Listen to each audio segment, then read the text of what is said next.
Bonsoir tout le monde, et je suis très étonné que vous avez eu le courage de braver ce temps infernal, donc merci d'être là et je me réjouis de notre échange très rapidement.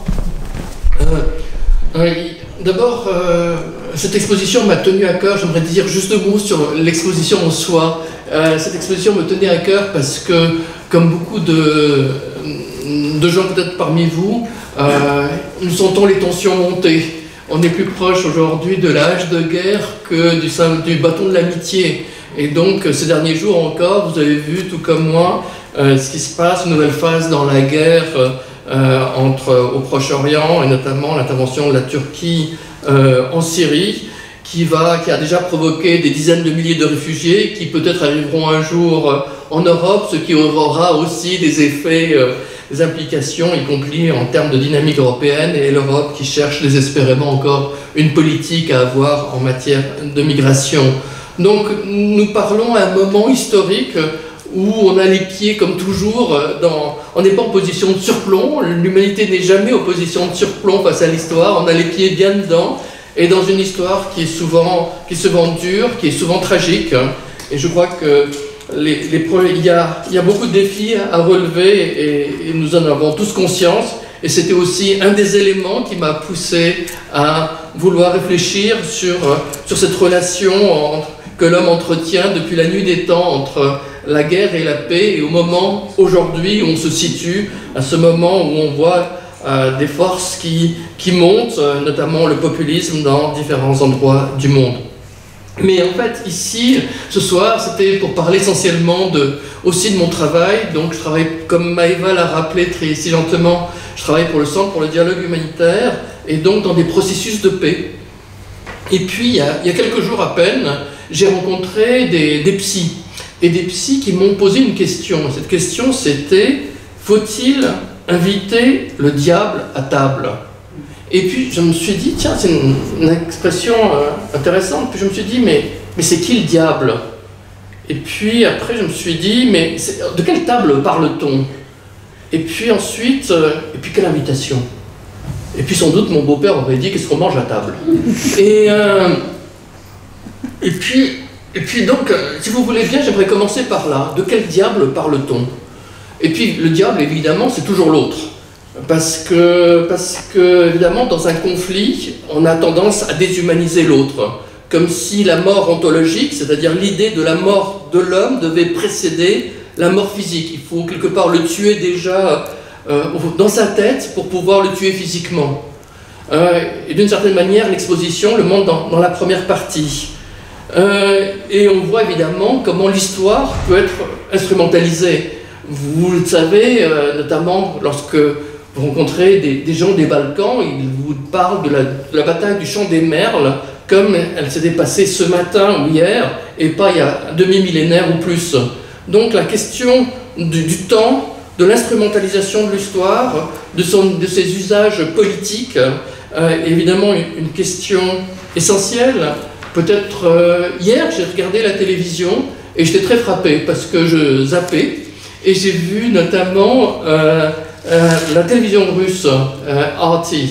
Et sur la télévision russe, il se faisait un malin plaisir à montrer CNN qui mettrait en avant le courage des combattants de l'YPG, des combattants kurdes, et en contradiction avec la chaîne CNN turque où les mêmes hommes étaient traités de terroristes. Et donc montrer les contradictions du monde occidental et d'une chaîne d'information américaine qui théoriquement utilise les mêmes standards. Alors comment c'est possible que les héros de cette même chaîne deviennent subitement des terroristes?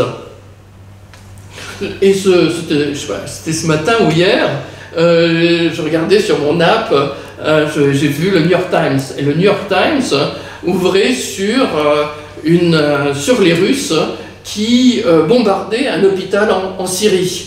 Et donc avec exactement le son du pilote russe qui largue sa bombe et les images de l'explosion. Donc on voit très clairement comment l'histoire, de manière permanente, est instrumentalisée, écrite, réécrite, tordue, distordue de tous les sens.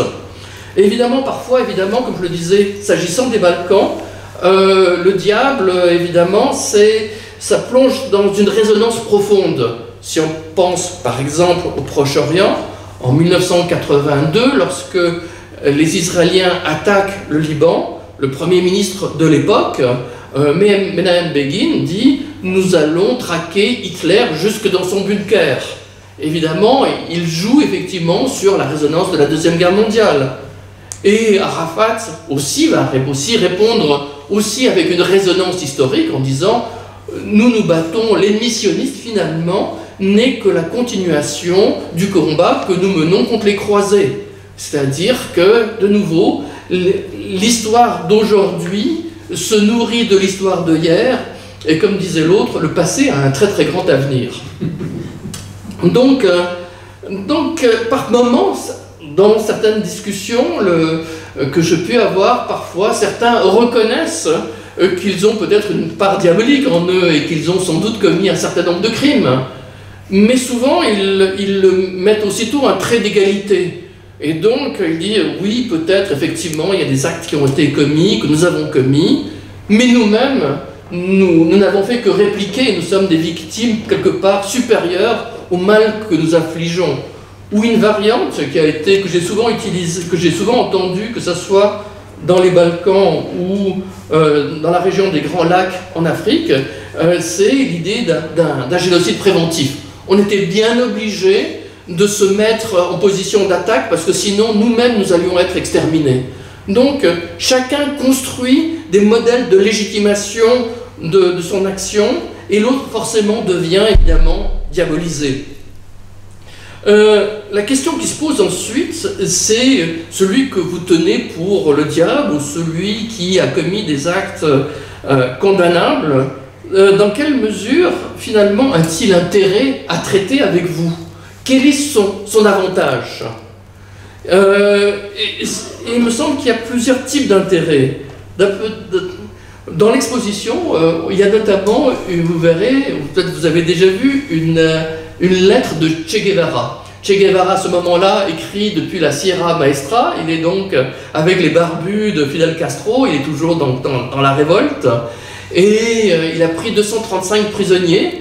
Il est prêt à les remettre au Comité international de la Croix-Rouge, parce qu'il encombre en réalité, mais en échange, il veut une reconnaissance politique de son mouvement révolutionnaire. Donc, on peut dealer, il y a du marchandage dans l'air.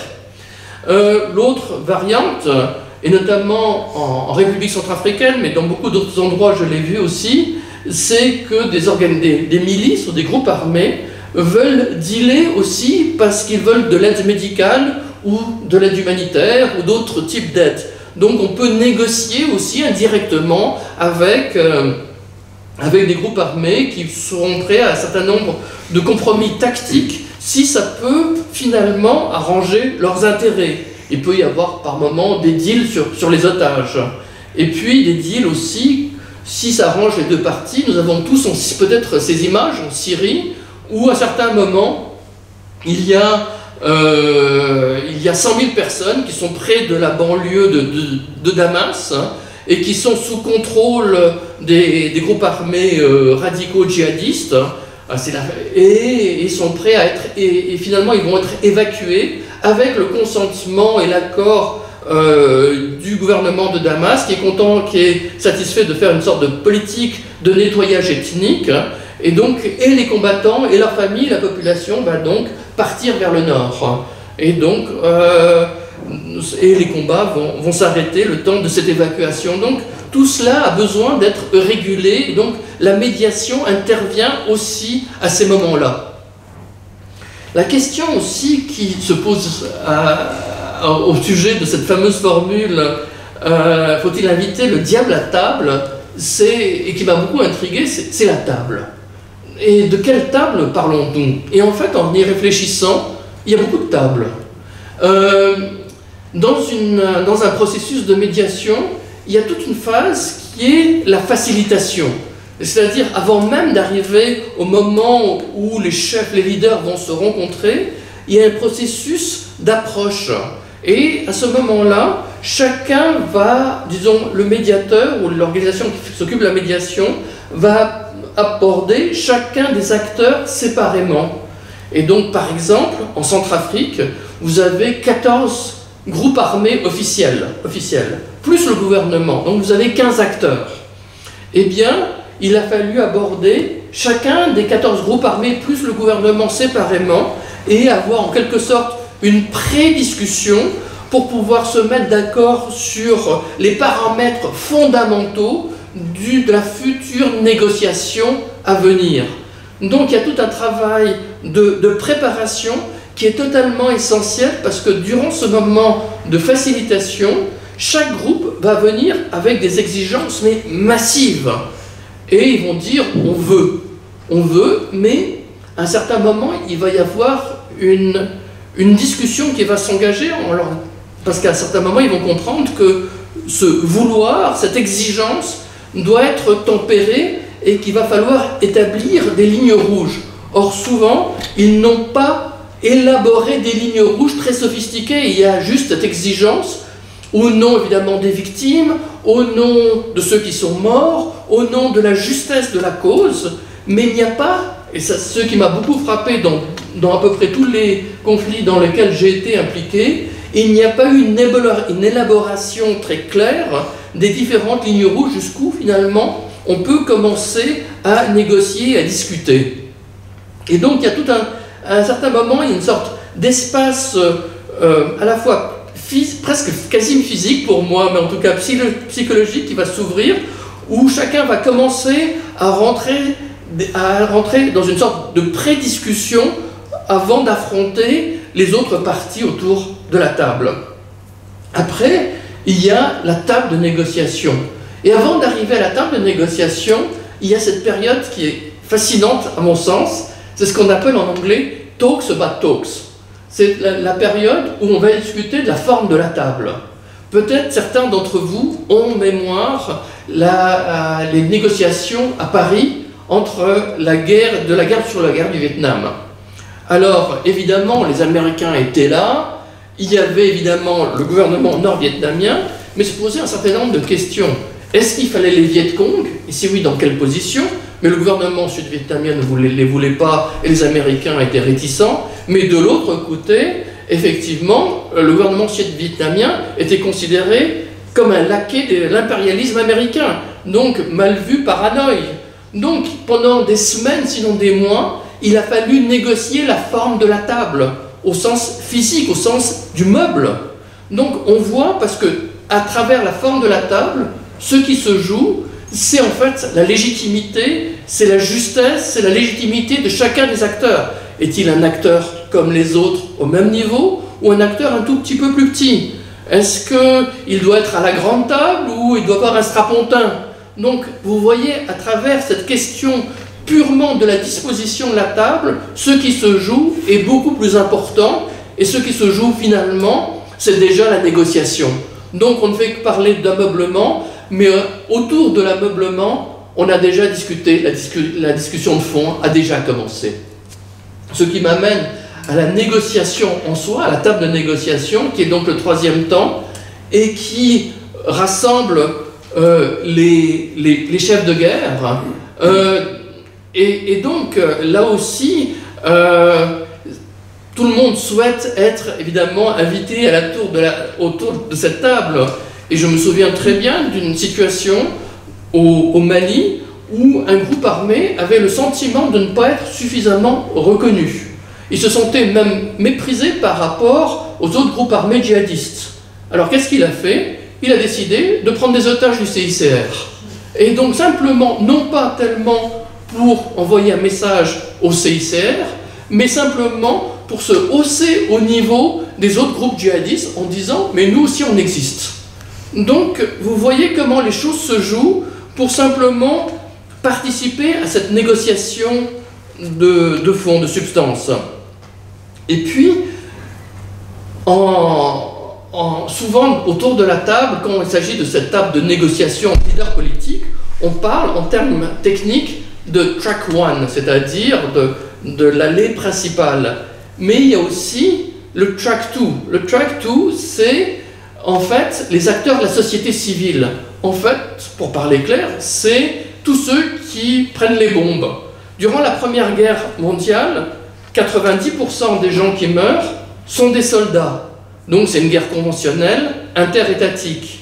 Aujourd'hui, entre 80 ou 90% des gens qui meurent dans un conflit sont des civils. Donc le ratio a été complètement inversé. Et cette inversion du ratio fait que la guerre a complètement changé de forme. Ceux qui meurent, ce n'est pas tellement les militaires, c'est les civils. Et évidemment, puisqu'on parle de conflits qui ne sont plus internationaux, mais des conflits internes. Donc la question qui se pose ensuite, c'est la question de la réconciliation. Parce qu'il va bien falloir vivre avec ses voisins. Mais comment vivre avec ses voisins alors que les communautés sont foncièrement divisées et que chacun s'est entretué? Donc la question, effectivement, du vivre ensemble devient une question capitale. Question capitale qui fait que, notamment, si on pense aux derniers accords de paix, peut-être le plus célèbre, et vous avez tous entendu parler, c'est l'accord de paix avec la Colombie, entre la Colombie et les FARC.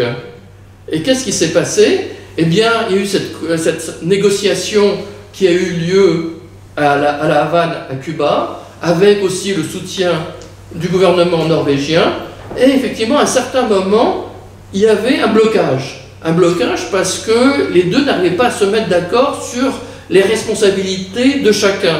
Et phénomène intéressant, ils ont décidé de faire intervenir des gens qui théoriquement sont sur le track 2, c'est-à-dire des victimes, des associations de victimes.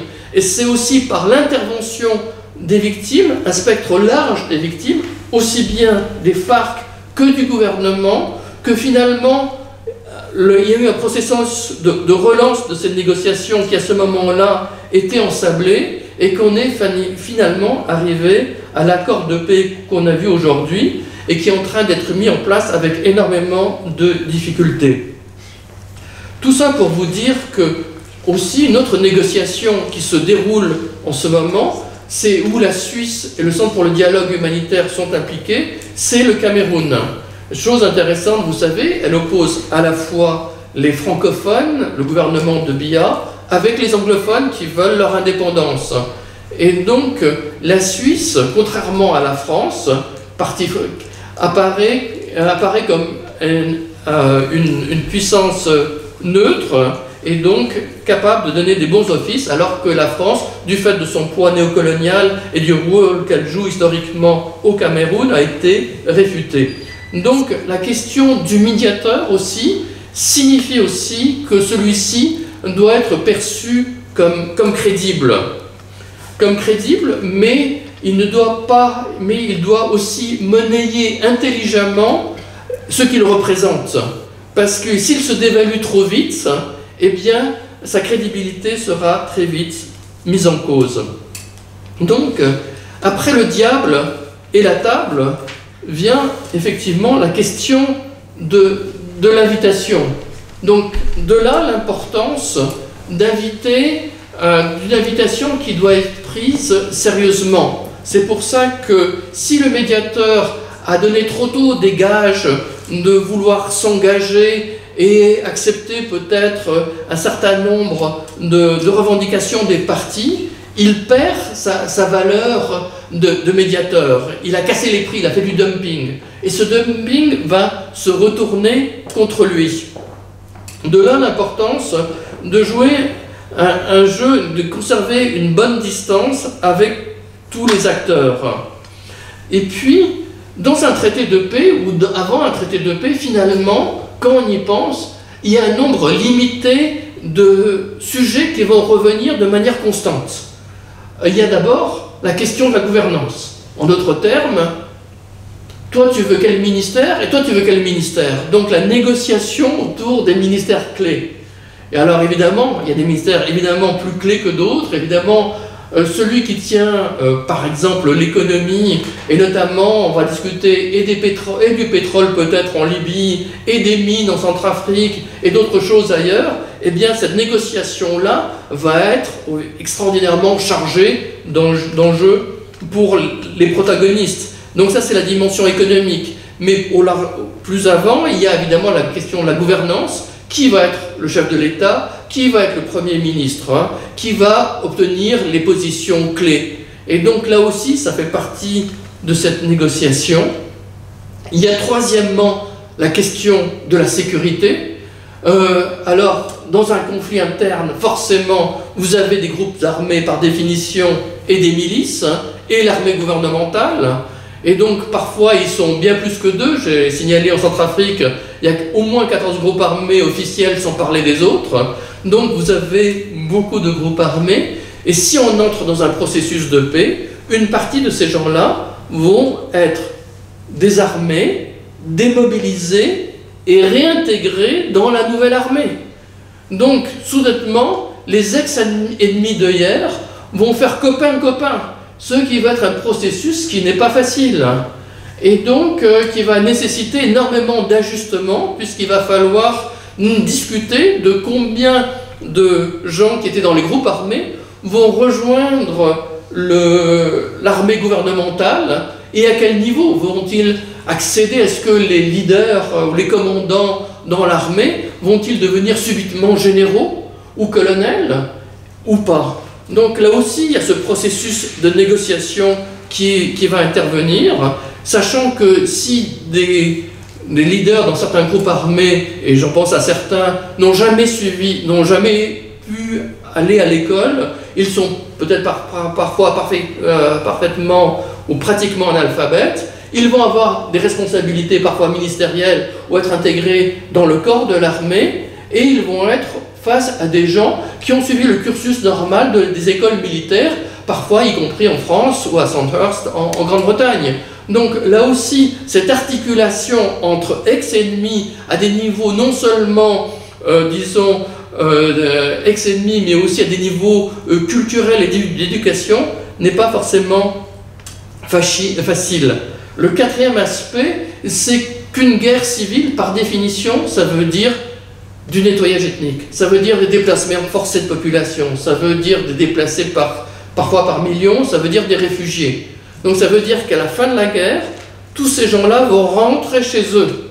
Donc ça veut dire sécurisation, compliqué. Mais même si on imagine la sécurisation, ces gens-là vont rentrer chez eux. Mais par qui habiter leur maison pour autant qu'elle soit encore debout? Si vous pensez à la Bosnie, il y avait une sorte de chaise musicale. Les réfugiés d'un côté occupaient les maisons des autres, qui étaient devenus aussi des réfugiés ailleurs. Donc, lorsque chacun retourne chez soi, et il y a beaucoup de maisons qui ont été détruites, on se trouve face à une énorme complexité qui évidemment tient à des choses extraordinairement concrètes, la possibilité de rentrer chez soi et donc dans des conditions de sécurité, pour autant que sa maison soit encore debout, et pour autant, encore une fois, que les gens qui y habitent acceptent de la quitter.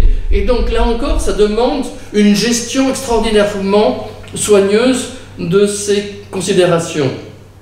Dernier point, qui est le point dans lequel que je m'occupe plus particulièrement, c'est la question de justice. Les questions de justice, c'est-à-dire à la fois dans quelle mesure il va falloir quand même, beaucoup de crimes ont été commis, il va falloir amnistier, mais il va falloir, parce que le droit international le demande, juger un certain nombre d'auteurs de crimes de guerre. Donc quelle va être l'articulation entre l'octroi du pardon pénal, de l'amnistie, et l'octroi du châtiment?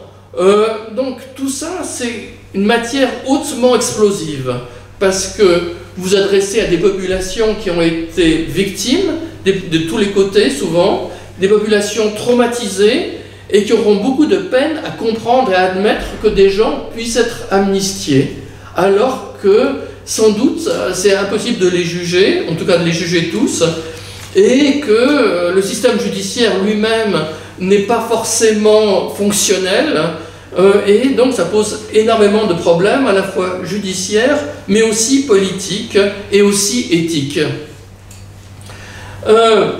Ce qui m'amène à une considération sur comment ces 30 dernières années, nous abordons les questions de mémoire complètement radicalement que ce qu'on a fait pendant des siècles. Pendant des siècles, il y a eu un grand retournement qui s'est produit ces dernières décennies. Pendant des siècles, et vous le savez bien, le mot amnistie et amnésie ont la même origine, c'est-à-dire l'oubli. L'oubli social et l'oubli juridique, comme si l'un vient renforcer l'autre. Et donc, si vous pensez à la guerre du Péloponnèse et à la première loi d'amnistie connue, si vous pensez comme ici, et vous trouvez l'édit de Nantes, et si vous regardez l'édit de Nantes qui accorde la liberté religieuse aux protestants, vous verrez dans son article 2 qu'il faut faire silence sur les mémoires, parce que réveiller les mémoires, c'est réveiller la violence, parce que, effectivement, chacun a été... parce que le réveil des mémoires est considéré comme un acte qui invite à la discorde. Donc, l'article 2 invite à punir celui quiconque qui réveillera les mémoires. Si on pense encore à Victor Hugo, comme vous pouvez aussi voir ce document, en 1870, et après il appelle effectivement à l'oubli, à l'amnistie des communards. Et Charles de Gaulle, à un moment, il veut interdire sur les antennes de la télévision française le film de Marcel Ophuls, Le chagrin et la pitié, et il a cette fameuse formule, la France n'a pas besoin de vérité, elle a besoin d'unité nationale. Donc l'unité nationale et la réconciliation passent par le silence. Aujourd'hui, on a complètement renversé ce paradigme, à tort ou à raison, mais en tout cas, c'est ce qu'on fait. Peut-être, à mon sens, à cause de deux facteurs. Un, c'est la vulgate psychanalytique, c'est Sigmund Freud, la découverte de l'inconscient, qui s'est aussi combinée avec le développement de la justice internationale, Nuremberg, et ensuite, évidemment, la Cour pénale internationale, les commissions Vérité et Réconciliation. Mais donc, on vit aujourd'hui ce retournement de la mémoire, et c'est la mémoire aujourd'hui qui est perçue comme réconciliatrice, alors que jadis, elle était perçue comme ennemie de la réconciliation. La question, évidemment, c'est quelle mémoire? Mais maintenant, j'aimerais rapidement parler du fait que, me semble-t-il, c'est très important lorsqu'il y a une intervention dans différents pays de parler extraordinairement concrètement et d'utiliser les outils culturels de la réconciliation. C'est-à-dire de ne pas venir comme une sorte de SOS médecin qui arriverait avec sa mallette et des outils qu'il pourrait utiliser, mais essayer au contraire de se mettre au plus proche possible des populations et d'entendre ce qu'elles disent. Ce qui m'a beaucoup frappé, je travaille sur la frontière entre le Nigeria et le Niger en relation avec des populations victimes de Boko Haram. Là, une des premières choses qu'on a faites, on a interviewé plus de 600 personnes dans les 12 communes de cet énorme territoire qu'est la région de Difa. Et donc, ça a été fascinant de dépouiller ces plus de 600 interviews de la population. Et donc, en les entendant, on s'est aperçu, on a mieux compris les dynamiques sociales. On a compris, par exemple, qu'ils se plaignaient qu'il y avait en fait non pas un conflit, mais plusieurs types de conflits. Il y a le conflit, évidemment, entre Boko Haram, qui les attaque et qui frappe de manière très, très violente. Hein. C'est évidemment le conflit le plus sanglant. Mais il y a aussi le conflit entre les populations locales et les autorités, et ça de plusieurs aspects. Parce que les autorités, voyant Boko Haram, donnent l'ordre à l'armée d'intervenir. Évidemment, l'armée, comme chaque armée, intervient. Et que font les armées? Comme toujours, elles font des arrestations massives. Et quand elles font des arrestations massives, elles ne font pas le tri.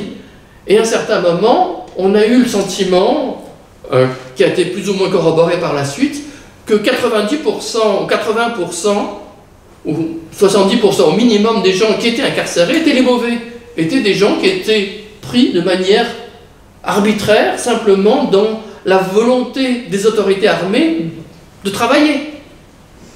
Et donc c'était une source de tension sur laquelle se greffait aussi l'état d'urgence. Or l'état d'urgence signifie interdiction de la pêcherie, parce que là c'est la rivière Kamadougou fait la différence entre le Niger et le Nigeria, et donc il faut arrêter que les gens pêchent, parce que sinon on n'arrive plus à distinguer qui est Boko Haram, qui est plus Boko Haram. Mais c'est en d'autres termes, il y a l'économie qui tombe. Et si l'économie s'effondre, ça a des conséquences. D'autant qu'on invite ces populations, on pousse ces populations, on oblige ces populations à devenir des déplacés pour faire le champ libre. Donc on interdit aussi la culture du poivron qui est très importante à cause justement de la rivière. On interdit l'utilisation de la moto, ce qui frappe en particulier les jeunes parce que Boko Haram se déplace aussi beaucoup par moto. Et donc tout ça évidemment est source de tension. Donc d'un côté vous avez les arrestations massives, de l'autre côté vous avez l'économie qui est frappée de plein fouet et une population évidemment qui est très frustrée par le gouvernement, d'autant que le gouvernement a proposé aussi une amnistie à ceux qui se repentiraient. Et un certain nombre de personnes se sont repenties, et donc ça provoque énormément de crispation au sein de la population, même s'ils n'ont jamais été libérés. Donc tout ça, effectivement, provoque énormément de frustration. Troisième source de conflit, comme le gâteau, à cause de la condition économique, s'est réduite, sans parler du changement climatique qui frappe en plein fouet le Sahel, eh bien, les communautés commencent à se battre entre elles, notamment entre les sédentaires, qui sont des fermiers, et les semi-nomades, en particulier les Peuls, mais il y en a d'autres aussi, qui sont des éleveurs. Avant, ils avaient des autoroutes, les éleveurs, au Sahel. Ils savaient exactement à chaque saison où aller. Maintenant que le gâteau devient plus petit, maintenant qu'il y a le changement climatique, eh bien, il faut se battre pour le peu de ressources qu'il y a. Donc, déclenchement de nouveaux conflits, cette fois-ci intercommunautaires. Et donc, on entend tout ça en faisant ces interviews auprès de plus de 600 personnes. On entend aussi que les gens sont prêts, dans certains villages, à pardonner, puisqu'à peu près tout le monde a eu quelqu'un de la famille, notamment des jeunes, qui ont rejoint Boko Haram. Parce que finalement, quand on est jeune, qu'on a 18 ans, qu'on a 20 ans, eh bien, qu'est-ce qu'on a comme avenir? Le travail, il n'y en a pas. Il y a les trafics, il y a émigrer vers l'Europe, ou y rejoindre la seule idéologie sur les étagères, et dans les étagères, il n'y a qu'une seule idéologie, c'est le djihadisme. Et le djihadisme, qu'est-ce qu'il vous offre? Boko Haram, il vous offre quoi? Un mariage facile, alors qu'il faudrait une dot pour pouvoir se marier, alors que là, on vous marie immédiatement, donc gros soulagement pour des gens qui sont jeunes et qui sont autrement dans la frustration totale, et une moto, et notamment de l'argent. Donc, vous voyez comment aussi les groupes armés peuvent offrir des choses qui peuvent appâter des jeunes qui sont dans le désespoir. On entend aussi que les gens sont parfois prêts à pardonner, notamment ceux qui sont dans les villages les plus touchés paradoxalement par Boko Haram, mais c'est là aussi où les enfants ont le plus rejoint Boko Haram. Donc, mais ils demandent, outre le processus un processus plus ou moins juristique qui se clôt par une amnistie, un serment coranique. Et donc c'est quelque chose auquel on n'avait jamais pensé. Donc il y a un ensemble de mesures, de choses qu'on entend, qui sont basées uniquement sur l'analyse des populations et qui deviennent la base de notre plan stratégique qu'on soumet aux autorités, que les autorités finalement acceptent. Et donc c'est comme ça qu'on commence à travailler. C'est un travail très compliqué, très long et sur lequel, si vous voulez, on aura peut-être l'occasion de revenir. Simplement, après, dans le spectre de mon travail, il y a plusieurs points qui sont importants. Il y a l'idée d'abord du droit à la vérité.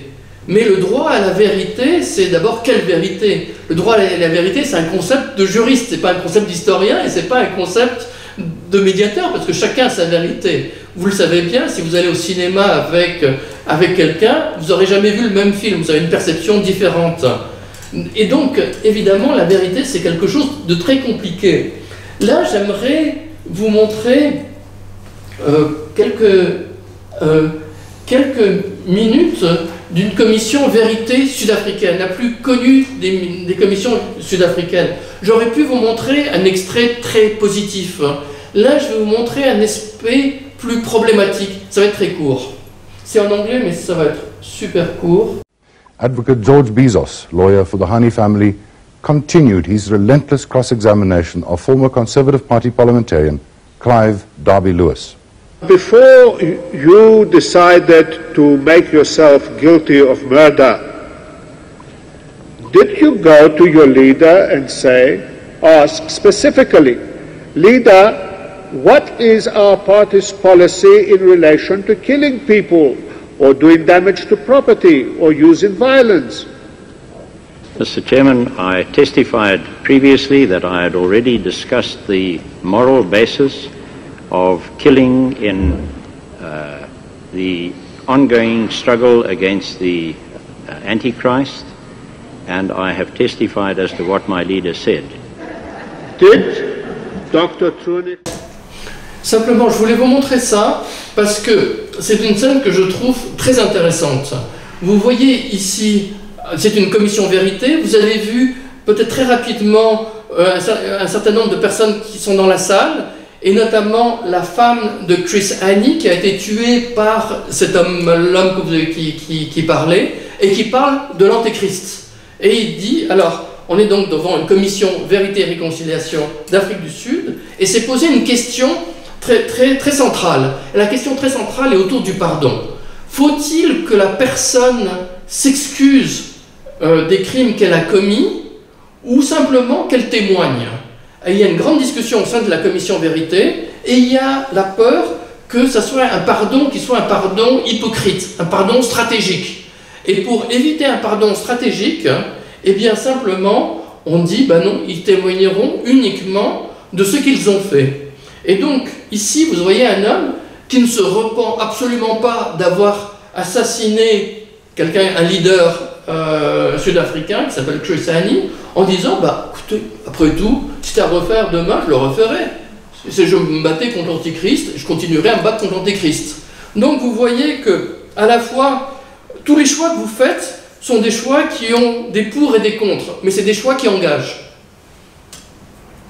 Si on passe ensuite, attendez voir, là, comment on sort de ça? J'essaie de faire escape. Ah, et c'est là, voilà, je vais peut-être arriver, j'y suis arrivé, c'est un miracle. Après, donc la vérité est une dimension essentielle pour qu'on sorte un peu du négationnisme. Sortir du négationnisme, c'est qu'on peut commencer à parler de ce qui s'est véritablement passé et baisser le niveau de tension. C'est-à-dire que l'objectif, finalement, c'est à terme, d'arriver vers une forme de vivre ensemble. Alors certains peuvent l'appeler réconciliation si on veut, mais le mot réconciliation pour moi est trop lourd et me fait presque mal aux épaules. Mais l'idée en tout cas qu'on peut vivre dans le conflit, mais dans le conflit pacifique. Et donc l'idée qu'il y ait un minimum de faits qui soient reconnus, comme les massacres de Srebrenica par exemple. Alors ce qui m'amène au deuxième aspect, l'aspect de la justice. Et donc là, on sort des commissions vérité pour entrer dans le pénal. Et donc, là encore, j'aimerais vous montrer deux extraits. Un extrait qui est, à mon sens, les deux sont très puissants et complètement différents. L'un, c'est un soldat qui s'appelle Dražan Erdemović. L'histoire de Dražan Erdemović est très simple. Il a le mauvais âge quand la guerre en Bosnie commence. Il a, je ne sais pas, 18 ou 19 ans. Et donc il est à Sarajevo et c'est un habitant lambda de Bosnie-Herzégovine. C'est-à-dire que lui est d'origine croate, sa femme est serbe, ses cousins sont musulmans. N'oubliez pas qu'en Bosnie-Herzégovine, 40% des mariages à Mostar étaient mixtes. Donc, famille normale. Simplement, il a le mauvais âge, donc ça veut dire uniforme. Donc la guerre commence et il se retrouve à Sarajevo avec un uniforme bosniaque. Il n'a aucune envie de faire cette guerre. Très rapidement, je sais pas, 2 semaines plus tard, il s'enfuit et il rêve déjà d'aller en Suisse. Donc il va en Herzeg-Bosna, la partie croate de Bosnie, manque de peau, il a de nouveau le bon âge, il se retrouve avec un deuxième uniforme. Et là, de nouveau, rebelote, il combat du côté croate cette fois-ci. Mais de nouveau, il en a marre, sa femme est enceinte, et il se dit, cette fois-ci, j'ai trouvé une filière pour la Suisse. Donc il passe par la Republika Srpska. Manque de peau, 3e uniforme, mais là, c'est juillet 1995. C'est-à-dire Srebrenica. Et donc, il fait partie d'un peloton d'exécution. Et là, en un seul jour, il tue 1000 personnes, et on lui propose de tuer 500 autres, avec ses camarades d'exécution, avec son peloton d'exécution, c'est exactement ça. Et ils disent, les autres, non, on en a fait assez pour aujourd'hui. Et là, lui seul, je dis bien lui seul, des années plus tard, 10 ans plus tard, je verrai ses copains qui n'iront tous et qui seront à Sarajevo, mais lui seul va témoigner. Et avant tout, Monsieur le Président, Madame, Messieurs les juges, je tiens à dire que je regrette pour toutes les victimes, non seulement pour les victimes qui sont mortes à cette ferme, mais de toutes les victimes, quelle que soit leur nationalité, de toutes les victimes de la guerre en Bosnie-Herzégovine. J'ai perdu beaucoup de mes amis de toutes les nationalités à cause de cette guerre, alors que je suis convaincue que tous ces amis que j'ai perdus étaient hostiles à cette guerre, tout comme moi. J'en suis convaincue, mais ils n'avaient pas d'échappatoire. Cette guerre est arrivée à éclater, ils n'avaient pas le choix. Comme moi, je ne l'avais pas. À cause de ce qui m'est arrivé, à cause de tout ce qui s'est passé, de mon propre gré, sans que je sois arrêté, sans que je sois soumis à un interrogatoire, sans que je sois mis sous la contrainte. J'ai avoué, même avant d'être arrêté au sein de la République fédérale de Yougoslavie, j'ai avoué à cette journaliste et je lui ai dit que je voulais comparaître devant le tribunal international, que je voulais aider le tribunal international, l'aider à comprendre ce qui est arrivé aux petites gens comme moi dans l'ex-Yougoslavie. Comme l'a dit Maître Babic, en République fédérale de Yougoslavie, j'ai avoué devant le tribunal tout. J'ai tout avoué également aux forces de sécurité, tout comme j'ai tout raconté ici. Maître Babic, la première fois qu'il est arrivé ici, m'a dit « Dražen, est-ce que tu peux modifier ton plaidoyer? Je ne sais pas ce qui se passera, je ne sais pas ce qui nous attend. » Je lui ai répondu, à cause des victimes, à cause de ma conscience, de ma vie, de mon enfant, de mon épouse, je ne peux pas revenir sur ce que j'ai dit. Ce que j'ai dit à la journaliste, ce que j'ai dit à Novi Sad. Donc, à cause de mon âme, de mon honnêteté, des victimes, de tout, bien que je sache que ma famille, mes parents, mon frère, ma sœur allaient avoir des problèmes à cause de cela, mais je ne voulais pas revenir sur ma décision. À cause de tout ce qui s'est produit, je regrette profondément tout ce qui s'est produit. À chaque fois que j'ai pu m'y opposer, je l'ai fait. Je vous remercie, je n'ai rien à ajouter. Donc ça, c'est un témoignage assez rare, enfin vraiment rare. Et donc, pour vous montrer la complexité des choses, les veuves de Srebrenica étaient furieuses parce que pour elles, parce qu'il a été condamné. Alors, une des questions qui s'est posée, c'est de savoir dans quelle mesure le fait, a-t-il agi sous la contrainte ou pas sous la contrainte, mais même sous la contrainte, il a participé. Donc il a été reconnu comme coupable et il a été condamné, ma mémoire fait défaut, je pense à 7 ans de réclusion. Le jugement en appel a été, je crois, un peu différent, mais pratiquement le même. Et les veuves de Srebrenica ont fait un calcul très simple. Elles ont dit 7 ans, 1000 morts, ils étaient 7 ou 8, donc ça veut dire qu'il a tué à peu près 130 personnes à la louche, 130 personnes pour 7 ans, donc ça fait combien de minutes par mort? Et elles ont dit, ben non, c'est inacceptable. Donc pour vous montrer la complexité des situations, qu'est-ce qui est juste, comment peser ces actes-là? Donc là, il y a une vraie difficulté. Maintenant, ce que je vais vous montrer, c'est 2 minutes que j'ai trouvé saisissante d'un film que j'ai fait pour Arte et pour la RTS. C'est un témoignage que je trouve très fort et aussi extraordinairement problématique à bien des écarts.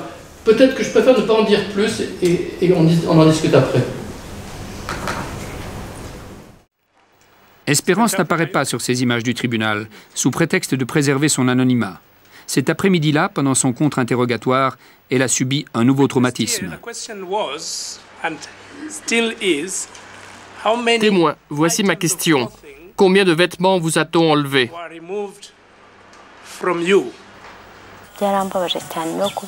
J'ai été déçue, car je leur ai expliqué que Shalom et les autres miliciens m'avaient violée. Mais ils n'ont pas voulu me croire. Ils m'ont posé des questions grossières.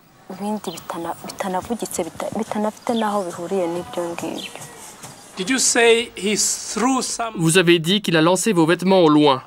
Ensuite, vous étiez nus. Vous souvenez-vous de la dernière fois que vous avez pris un bain?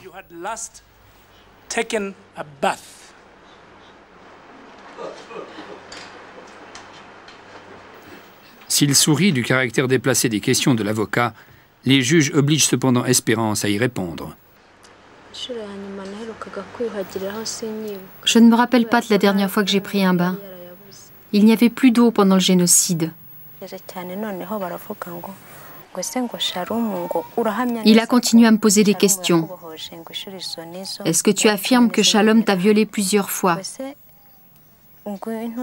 Si Shalom t'a violé, tu as vu son sexe. Est-ce qu'il est circoncis? Je leur ai dit, allez voir Shalom, vérifiez. Et vous verrez par vous-même. Cette question est pour moi ridicule. Quand il s'agit d'interroger des victimes, le contre-interrogatoire est un instrument de torture. La scène que vous avez vue ici, donc ça se passe non pas au Rwanda, comme je l'ai dit par erreur, mais à Arusha, donc au tribunal pénal international pour le Rwanda. Donc, le tribunal a été créé, comme vous le savez, le génocide a eu lieu pendant une centaine de jours à partir d'avril 1994. Ce qui s'est passé ensuite, c'est que pendant le génocide, le Conseil de sécurité ne veut pas intervenir, n'intervient pas. Les Américains, en particulier Madeleine Albright à l'époque, a mis son veto. On est donc 3 mois après ce qui s'est passé en Somalie, donc il s'agit d'oublier. Les Américains disent, ils ont leur nouvelle doctrine américaine, celle de zéro mort, on intervient uniquement si nos intérêts vitaux sont menacés.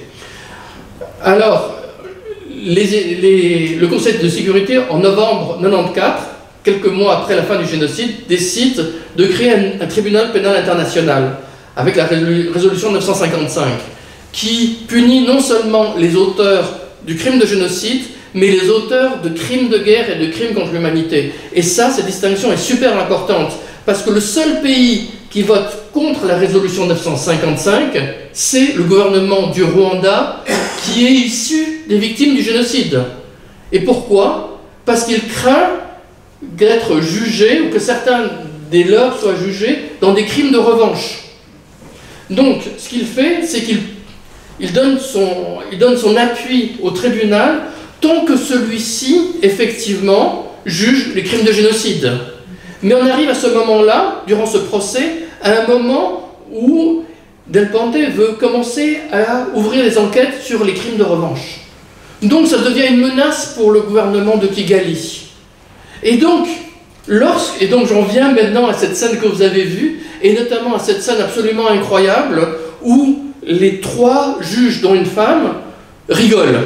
Elles rigolent parce qu'elles sont sidérées par l'absurdité, le caractère choquant des questions de l'avocat de la défense, mais aucun de ces juges ne l'arrête. Grave erreur. Le gouvernement de Kigali, dans une approche très réelle politique, voit ces juges qui rigolent et se dit maintenant on peut tuer le tribunal puisqu'il a fait la démonstration de la réalité du génocide, mais on n'a plus besoin de collaborer avec lui puisqu'il est en train de nous menacer dans les crimes de revanche. Donc vous voyez à la fois une histoire qui est pathétique, c'est-à-dire que Espérance, que j'ai rencontrée sur sa colline, avant qu'elle témoigne, cette femme incroyable, elle avait, quand le génocide commence, elle a 15 ans.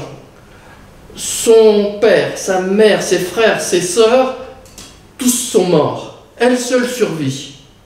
Elle est violée à multiples reprises. Elle arrive à reconstituer sa vie. Elle est fiancée. Et à ce moment-là, il y a une voiture blanche du tribunal qui se balade sur une colline et qui vient la trouver. Et une voiture blanche du tribunal, tout le monde sait ce que ça veut dire. Et elle pense, au nom de la souffrance des siens, qu'il faut aller témoigner, et on lui promet l'anonymat. Mais l'anonymat sur une colline au Rwanda, évidemment, n'existe pas. Et donc, elle n'est même pas encore partie pour aller à Arusha, que son identité est dévoilée. Et je me souviens très bien du regard des voisins qui voulaient la tuer encore, une dame des années après. Et donc, sa vie commence déjà à être détruite, alors qu'elle était en train de la refaire. Ensuite, elle va là-bas, et elle se fait quasiment retraumatiser par l'avocat de la défense. Ensuite, elle revient dans son pays, et elle est instrumentalisée par son propre gouvernement. Et cerise sur le gâteau, ce procès va devenir le procès le plus long de toute la justice internationale. Et va devenir le plus cher aussi, parce qu'il va se dérouler sur une dizaine d'années. Et donc, et là c'est vraiment quelque chose d'assez... Enfin, il y a un principe en droit, c'est que justice doit être rendue dans des temps raisonnables. Or, on n'est plus dans des temps raisonnables. Ça veut dire que les juges, lorsqu'ils vont juger les génocidaires, y compris les violeurs, vont considérer que le procès a été trop long. Donc, ils vont faire une réduction de peine pour les auteurs du génocide, puisqu'ils ont été jugés sur 10 ans. Simplement pour vous montrer qu'une intention qui est fondamentalement bonne, qui est fondamentalement juste, lorsqu'elle peut être traduite en actes et instrumentalisée à la fois par des dysfonctionnements internes du tribunal, des gens qui sont visiblement pas à la hauteur, et aussi par... Et tout ça dans un environnement extraordinairement politique, ça peut amener à des conséquences qui n'étaient pas prévisibles. Ce qui m'amène aussi au troisième pilier de la justice transitionnelle, l'idée de réparation. Les réparations, notamment à travers... alors ça peut être des réparations financières, individuelles, collectif, communautaire, il peut y avoir un ensemble de réparations.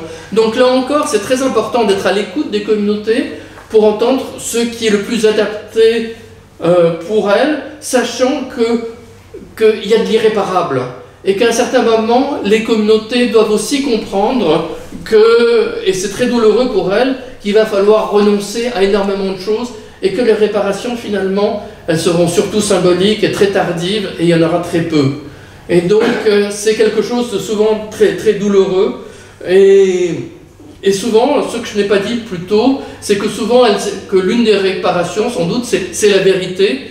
Mais, y compris dans les commissions vérité, il y a parfois aussi des processus de retraumatisation qui peuvent intervenir. Donc là aussi, la nécessité d'être extraordinairement conscient qu'on travaille avec une matière humaine extraordinairement fragile. Et puis il y a les garanties de non-répétition, c'est-à-dire notamment le DDR, c'est-à-dire le désarmement, démobilisation, réintégration, les garanties envers les minorités et d'autres mesures qui peuvent être prises pour éviter la répétition d'un cycle de violence. Voilà ce que j'avais envie de poser pour ouvrir un peu la discussion, si vous le souhaitez. Vous dire encore qu'une société n'a jamais fini de dialoguer avec ses démons. Si vous prenez l'exemple de l'Argentine, qui pour moi est emblématique, c'est en 1983 que l'Argentine a de nouveau un gouvernement démocratique. Et durant une première partie, un certain nombre de personnes, de chefs de la junte militaire qui vont être jugés. Et puis, finalement, l'armée prend peur que les procès se multiplient. Et donc elle fait pression, et même des gens qui travaillent pour les organisations de défense des droits de l'homme appellent partout, y compris à Genève, en disant « Écoutez, on va de nouveau vers un nouveau putsch, il faut arrêter tout le processus judiciaire, on est obligé de faire ça. » Et donc il y aura les lois du point final qui vont intervenir, et un processus donc de cessation de tout le processus judiciaire. Dans un deuxième temps, il y aura aussi une commission vérité. Et puis dans un troisième temps, eh bien, quand tout sera arrêté, eh bien, finalement, il y aura une brèche qui sera trouvée, mais entre-temps, la société aura quand même commencé à évoluer, parce qu'il y aura de nouveaux rapports de force, de nouvelles générations, et donc, il sera possible de faire des choses qui n'étaient pas possibles, et donc à travers d'abord la question des disparitions forcées. Vous savez qu'il y a eu presque 36 000 disparitions forcées. La disparition forcée en droit est un crime continu, il ne donc peut pas être amnistié, et donc ça fait une brèche pour réouvrir des procédures judiciaires. Et eux, ces dernières années, l'Argentine et le Chili vont être les pays qui auront le plus de processus judiciaires pour punir les auteurs de torture et de crimes de guerre. Donc on voit bien que des processus, il y a eu d'abord un processus judiciaire, puis une commission vérité, puis un processus d'amnistie, et puis finalement tout est reparti. Donc tout ça sur l'espace de 30 ans. Donc une société, on voit ce qui se passe encore en France avec la Deuxième Guerre mondiale. Donc une société, effectivement, prend énormément de temps, elle a sa propre respiration, ses propres besoins et ses propres moyens d'expression pour finalement essayer de se refonder et de trouver un nouveau récit qui est beaucoup plus inclusif et qui permet plus ou moins de continuer à dialoguer avec le passé parce qu'on n'en finit jamais. Voilà, je vous remercie de votre attention.